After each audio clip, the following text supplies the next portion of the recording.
На окраине села Цици-Юрт развернулись деревянные плантации, более 50 гектаров. Пока это каркасы для будущих теплиц. Здесь несколько месяцев трудилась бригада из Китая. Они же инвесторы проекта. В этих парниках они будут выращивать томаты и огурцы, которые тоже родом из Китая. В данное время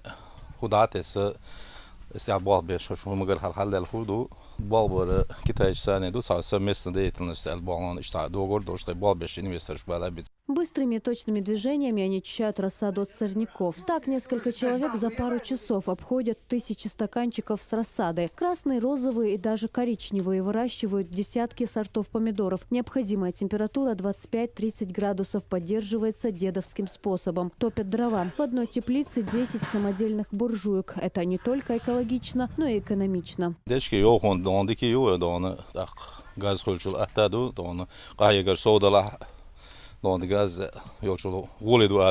Голландская технология применяется в этих краях впервые. Это автоматизированная система полива значительно упрощает задачу трудящихся. Впрочем, от этого спрос на дополнительную рабочую силу не падает. Как отмечает глава Курчулойского района, этот проект обеспечит местных жителей заработком. Рабочие места будут созданы около 150 рабочих мест. Для нас хоть одно место созданное рабочее, это радует.